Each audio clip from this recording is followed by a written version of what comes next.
உலக மக்கள் அனைவருக்கும் வணக்கம். இப்போது நாம் இவ்வாரத்தின் ராசி பலன்களை பார்ப்போம். முதலில் இவ்வாரத்தின் கிரக நிலைகள்.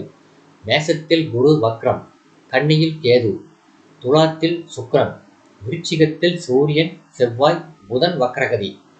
17 முதல் தனுசில் சூரியன், மகரத்தில் சனி, 20 முதல் கும்பத்தில் சனி, மீனத்தில் ராகு.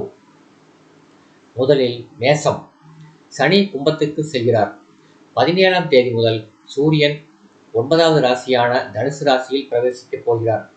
5க்குரிய சூரியன் 9ஆம் இடத்தில் இருப்பதும் அவர் தைரியஸ்தானத்தை பார்ப்பதும் மிகவும் நல்ல அமைப்பு. தன்னம்பிக்கை அதிகரிக்கும், பணப்பலன்கள் அதிகரிக்கும். குரு 5, 7, 9ஆம் பார்வையாக சுப இடங்களை பலப்படுத்துகின்றார். ராசிநாதன் செவ்வாய் ஆட்சி பலத்தோடு இருக்கின்றார். அலுவலக வேலைகளில் கவலைகள் இருக்காது. மேலதிகாரிகள் ஒத்துழைப்பார்கள். வேலை மாற்றம் உங்களுக்கு சாதகமாக இருக்கும். மிக எளிதாக சிறு முயற்சிகளில் வேலை கிடைக்கும். தொழில் வர்த்தகம் நன்றாக நடக்கும். கடன் பாக்கி வசூலாகிவிடும். புதன் 8ல் இருக்கிறார். செவ்வாயும் புதனும் உங்களுக்கு எதையும் துணிவோடு செய்யும் தன்னம்பிக்கையை தருவார்கள். கோல்சாரத்தின்படி சூரியன் 9ல் இருப்பதால் மனதில் இனம் புரியாத ஒரு அச்சம் இருந்து கொண்டிருக்கும். செவ்வாய் அஷ்டமத்தில் இருப்பதால் எதிலும் மிகவும் ஜாக்கிரதையாக இருக்க வேண்டும். ராகு விரயத்தில் இருப்பதால் வீண் அலட்சியம், தேவையற்ற செலவுகளையும் கொடுப்பார். குடும்ப பிரச்சனைகள் அடிக்கடி தலைதூக்கும். பரிகாரம்: கந்தசஷ்டி கவச பாராயணம் நன்மை தரும். அடுத்தது ரிஷபம். 17ஆம் தேதி சூரியன் அஷ்டமத்துக்கு நகர்கிறார். தொழில் ஸ்தானத்திற்கு வார இறுதியில் சனி நகர்கிறார். இதுவரை அவர் பாக்கியத்தில் இருந்தார். 11ஆம் இடத்தில் ராகு இருப்பது எல்லா விதத்திலும் உங்களுக்கு நன்மையை செய்யக்கூடிய அமைப்பு. ராசிக்குரியவன் 6ல் இருந்தாலும் அது அவருடைய சொந்த வீடு என்பதால் பெரிய சிரமங்கள் இருக்காது. 7க்குரியவன் ஆட்சி பெற்றிருப்பதால் குடும்ப உறவுகள் நன்றாகவே இருக்கும். கூடவே புதனும் இருக்கிறார். எனவே அது நல்ல அமைப்பு. நண்பர்கள் உங்களுக்கு நன்மையை செய்வார்கள். 11ல் ராகு இருப்பதால் எப்போதோ எதிர்பார்த்த பலன் உங்களுக்கு கிடைக்கும். வேலை செய்யும் இடத்தில் உங்கள் கௌரவம் அதிகரிக்கும். அங்கீகாரம் கிடைக்கும். ஒத்துழைப்பும் கிடைக்கும். அஷ்டமத்து சூரியன் என்பதால் எச்சரிக்கையோடு இருக்க வேண்டும். 12ல் குரு இருப்பதால் தேவையற்ற செலவுகள் ஏற்படும். 5ல் கேது இருப்பதால் பிள்ளைகளால் மன வருத்தம் ஏற்படும். பரிகாரம்: மகாலட்சுமி வழிபாடு நன்மை தரும். அடுத்தது மிதுனம். ராசிக்குரிய புதன் 6ஆம் இடத்தில் செவ்வாயோடு இணைந்திருக்கிறார். 3க்குரிய சூரியன் 7ஆம் இடத்திலிருந்து ராசியை பார்க்கின்றார். பஞ்சமாதிபதி சுக்கிரன் ஆட்சி பெற்று குருவால் பார்க்கப்படுகின்றார். இவையெல்லாம் மிக நல்ல அமைப்புகள். குடும்ப உறவுகள் நன்றாக இருக்கும். குறிப்பாக அஷ்டமச்சனி மாறுவது மிக நல்ல அமைப்பு. இடையில் வந்த சிறு கோளாறுகளும் நீங்கி என் சுபிச்சமான நல்வாழ்வு பிறக்கும். குரு 11ல் இருப்பதாலும் அவர் உங்கள் 5ஆம் இடத்தை பார்ப்பதாலும் உங்களுடைய எண்ணங்கள் நிறைவேறும். எடுத்த காரியங்கள் நிறைவேறும். தொழில் வளர்ச்சி அமோகமாக இருக்கும். எதிர்காலம் பற்றிய பயம் நீங்கும். மனதில் நம்பிக்கை பிறக்கும். 7ல் சூரியன் இருப்பதால் தேவையில்லாத பிரயாணங்களும் அலைச்சலும் ஏற்படும். அதனால் பெரிய அளவில் உங்களுக்கு நன்மை ஏற்படாது. மனதில் சோர்வு ஏற்படும். பரிகாரம்: குலதெய்வத்தை வழிபடுங்கள். அடுத்தது கடகம். இதுவரை கடகச்சனியாக இருந்த சனி சற்று விலகினாலும் அவர் வார இறுதியில் அஷ்டமச்சனியாக மாறுகின்றார். அவர் குடும்பஸ்தானத்தையும் பார்க்கின்றார் என்பதை கவனத்தில் கொண்டு எதிலும் எச்சரிக்கையோடு இருக்க வேண்டும். 2க்குரிய சூரியன் 6ல் இருப்பதால் உங்களுக்கு தனவரவுகள் சிறப்பாகவே இருக்கும். அரசாங்க அனுகூலங்களும் உண்டு. தொழில் ஸ்தானத்தில் குரு அமர்ந்து சுகஸ்தானத்தை பார்ப்பதாலும் அங்கே சுக்கிரன் ஆட்சி பெற்று இருப்பதாலும் குடும்ப உறவுகள் சிறப்பாக இருக்கும். பெரிய சிக்கல்கள் எதுவும் ஏற்படாது. 3ல் உள்ள கேது உங்கள் மனோரதங்களை நிறைவேற்றுவார். புதன் விருச்சிகத்தில் வக்ரமடைகிறார். தெய்வ தரிசனம் உண்டு. பகை விலகும். வழக்குகள் சாதகமாக முடியும். விரையாதிபதி புதன் 5ஆம் இடத்தில் செவ்வாயோடு இருக்கின்றார். நீங்கள் எச்சரிக்கையோடு இல்லாவிட்டால் தேவையற்ற பழிச்சொற்களை ஏற்க வேண்டியிருக்கும். எனவே மற்றவர்களோடு பழகுவதிலும் வாய்வார்த்தை பேசுவதிலும் எச்சரிக்கையும் கவனமும் தேவை. தந்தையுடன் கருத்து வேறுபாடுகள் வரும். மனக்குழப்பங்கள் அதிகரிக்கும். பரிகாரம்: துர்க்கையை வணங்குங்கள். அடுத்தது சிம்மம். 17ஆம் தேதி முதல் ராசிநாதன் சூரியன் பஞ்சமஸ்தானத்திலிருந்து லாபஸ்தானத்தை பார்ப்பது மிகப்பெரிய சிறப்பு. அரசாங்க வேலை எதிர்பார்த்தவர்களுக்கு கிடைக்கும் வாய்ப்புண்டு. சற்று முயற்சி செய்தால் கிடைத்துவிடும். அதே நேரத்தில் சனி உங்கள் ராசியை பார்ப்பதால் எதுவுமே சற்று தாமதமாகவே கிடைக்கும். 3ஆம் இடத்தில் சுக்கிரன் ஆட்சி பெற்றிருப்பதால் மன மகிழ்ச்சி தரும். குடும்ப அமைதிக்கும் எந்த இடையூறும் வராது. உறவினர்கள் வீட்டுக்கு வருவார்கள். நட்பு வட்டாரம் அதிகரிக்கும். சகோதர உதவியும் உண்டு. சுக்கிரன் பல வெற்றிகளை கொடுப்பார். மகிழ்ச்சிக்குரிய பல தகவல்கள் உங்களுக்கு கிடைக்கும். 2ல் கேது இருப்பதாலும் 8ல் ராகு இருப்பதாலும் தேவையில்லாத அலைச்சல்களும் கோபதாபங்களும் ஏற்படும். வாய் வார்த்தைகள் மன உளைச்சலை தரும். பேசும்போது எச்சரிக்கையோடு பேச வேண்டும். நண்பர்களிடமும் கூட்டு தொழில் பாகஸ்தர்களிடமும் கவனமாக இருங்கள். வாகனங்கள் ஓட்டும் போது கவனம் தேவை. சந்திராஷ்டமம் 19/12/2023 மாலை 6:10 முதல் 21/12/2023 இரவு 9:57 வரை சந்திராஷ்டமம் உண்டு. சந்திராஷ்டம தினத்தில் பேச்சில் கவனமாக இருக்கவும். பரிகாரம்: குரு ராகவேந்திரரை வணங்குங்கள். குதூகலமான வாழ்வு கிடைக்கும். அடுத்தது கன்னி. 5ஆம் இடத்தில் இருந்த சனி 6ஆம் இடத்துக்கு வருவதும் 3 இருந்த சூரியன் 17ஆம் தேதி முதல் 4ஆம் இடத்தில் மாறி உங்கள் தொழில்ஸ்தானத்தை பார்ப்பதால் எதிர்பார்த்த பதவி உயர்வுகள் கிடைக்கலாம்.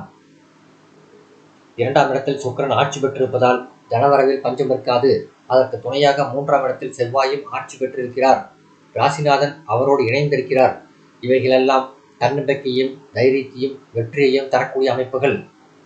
காரியங்களை சுறுசுறுப்பாக ஆற்றினால் வெற்றி நிச்சயம். ராசியில் கேது இருக்கின்றார். 7இல் ராகு இருக்கின்றார். 8இல் குரு. இவைகள் உங்களுக்கு எதிர்மறையான பலன்களை தரக்கூடிய அமைப்பு என்பதை கவனத்தில் கொள்ளுங்கள். 4ஆம் இடத்தில் உள்ள சூரியன் சில அனுகூலங்களை செய்தாலும் தேவையற்ற விரோதத்தை சம்பாதித்து கொடுப்பார். ஆகையினால் யாரையும் பகைத்துக் கொள்ளாதீர்கள். பகையையும் வளர்த்து கொள்ளாதீர்கள். சந்திராஷ்டமம் 21/12/2023 இரவு 9:58 முதல் 24/12/2023 அதிகாலை 3:05 வரை சந்திராஷ்டமம் உண்டு. பரிகாரம்: லட்சுமி நரசிம்மர் வழிபாடு நன்மை தரும். அடுத்தது துலாம். ராசிநாதன் ராசியில் ஆட்சி பெற்றிருப்பது பெரிய நன்மையை தரும் அமைப்பு. 2ஆம் இடத்தில் இருந்த சூரியன் 17ஆம் தேதி முதல் 3ஆம் இடத்திற்கு வருகிறார். வார இறுதியில் உங்கள் அர்த்தாஷ்டக சனிதோஷமும் விலகுகிறது என்பது உங்களுக்கு ஒரு சிறப்பான அமைப்பு. அதற்கு பிறகுதான் அதுக்கு நேராக 6இல் ராகு இருக்கிறார். அவர் உங்களுக்கு வெற்றியை தருவார். எனவே இதுவரை வந்த தடைகள் நீங்கும். வாழ்க்கை புதிய முன்னேற்றத்தை நோக்கி திரும்பும். புதன் 2ஆம் இடத்தில் இருப்பதாலும் அவர் பாக்கியாதிபதி என்பதாலும் உங்களுடைய நட்புகள் உங்களுக்கு கை கொடுக்கும். புத்திசாலித்தனமும் உங்கள் செயல்களில் எதிரொலிக்கும். 6க்குரியவர் வக்கரகதி பெறுவது எதிர்பாராத நன்மையைத்தான் தரும். அவருடைய பார்வையும் ராசியில் விழுகின்றது. 2ஆம் இடத்தில் தனக்காரகனான செவ்வாய் ஆட்சி பலம் பெற்றிருக்கிறார். எனவே பொருளாதார சிக்கல் வராது. ரியல் எஸ்டேட், வீடு, மனை, தரகு போன்ற சேவைகள் ஆதாயமாக இருக்கும். 2ஆம் இடத்தில் செவ்வாய் இருக்கிறார். பேச்சு வீரியமாக வரும். பகையை வளர்க்கும். பேச்சு தவிர்க்கவும். புதன் வக்கரகதி அடைந்து விருச்சிகத்துக்கு வந்து சேர்கின்றார். புதன் வக்கரகதியில் இருப்பதால் எடுத்தேன் கவிழ்த்தேன் என்று எதையும் செய்து விடாதீர்கள். சற்று நிதானத்தோடு செய்யுங்கள். சந்திராஷ்டமம் 24/12/2023 அதிகாலை 3:06 முதல் 26/12/2023 காலை 9:43 வரை சந்திராஷ்டமம் உண்டு. பரிகாரம்: வெள்ளிக்கிழமை விரதம் இருந்து மகாலட்சுமியை வழிபட வினைகள் மாறும், குறைகள் தீரும். அடுத்தது விருச்சிகம். ராசிநாதன் செவ்வாய் லாபாதிபதி புதனோடு கூடி ராசியிலே வீற்றிருப்பது நல்ல அமைப்பு. 17ஆம் தேதி முதல் சூரியன் 2ஆம் இடமான தனுசு ராசிக்கு மாறுகின்றார். உங்கள் தொழில்காரகன் என்பதால் தொழில் வளர்ச்சி நன்றாகவே இருக்கும். லாபத்தை நோக்கி திரும்பும். 12இல் சுக்கிரன் இருப்பது, அதுவும் ஆட்சி பெற்றிருப்பது உங்களுக்கு சிறப்பான பலன்களை தரும். 11இல் உள்ள கேதுவும் உங்களுக்கு நன்மை செய்யும் அமைப்பில் இருக்கின்றார். சுக்கிரன், குரு போன்ற சுபகிரகங்கள் நன்மை தரும் நிலையில் இருக்கின்றன. செல்வாக்கமிக்க நபர்களை சந்திப்பீர்கள். பணப்பற்றாக்குறை இருக்காது. வீடு, இடம் வாங்குவது போன்ற விஷயங்கள் சாதகமாக அமையும். 6இல் உள்ள குருவை கவனத்தில் கொள்ளவும். எனவே நீங்கள் எதிர்பார்க்காமலே கைப்பணம் கரையும். கவனம் சிதறினால் கடன் வாங்க நேரிடும். 2ஆம் இடத்தில் உள்ள சூரியன் பேச்சில் உஷ்ணத்தை கடத்தும். தேவையில்லாத மனக்கவலைகள் உங்களை ஆழ்த்தும். நண்பர்கள் விஷயத்திலும் எச்சரிக்கை தேவை. சில நண்பர்கள் தேவையில்லாத சங்கடங்களை கொண்டு வந்து விட்டு விடுவார்கள். பரிகாரம்: வாராகி அம்மனை வணங்குங்கள். அடுத்தது தனுசு. 17ஆம் தேதி முதல் ராசியில் 9ஆம் அதிபதி சூரியன் வந்து அமர்கிறார். தைரியத்தோடும் தன்னம்பிக்கையோடும் எதையும் எதிர்கொள்ளுங்கள். 5ஆம் இடத்து குரு உங்கள் ராசியை பார்ப்பதால் மழை போல் வந்த துன்பம் உடனே நீங்கிவிடும். சனி உங்கள் 2ஆம் இடத்தை விட்டு நகர்ந்திருப்பது எல்லா இடையூறுகளையும் அடுத்த 2.5 ஆண்டு காலங்களுக்கு தடுத்துவிடும். லாபஸ்தானத்தில் சுக்கிரன் ஆட்சி பெற்றிருப்பது உங்களுக்கு நல்ல தனவரவை பெற்றுத்தரும். லாபஸ்தானத்தில் சுக்கிரன் ஆட்சி பெற்றிருக்கின்றார். இது கலைத்துறையினருக்கு ஆதாயமான அமைப்பு. உயர் அதிகாரிகள் ஒத்துழைப்பார்கள். அலுவலக பணிகள் உற்சாகமாக இருக்கும். 4ஆம் இடத்தில் உள்ள ராகுவும் ராசியில் உள்ள சூரியனும் 12இல் உள்ள செவ்வாயும் எதிர்பாராத பண விரயங்களை செய்ய வைக்கும். எனவே செலவுகளில் சிக்கனமும் கவனமும் தேவை. புதன் 12ஆம் இடத்தில் வக்ரம் பெறுகின்றார். எனவே 7, 12இல் பாவங்கள் இணைப்பு பெறுகின்றன. நட்பு வட்டாரங்களில் சிக்கல் ஏற்படும்.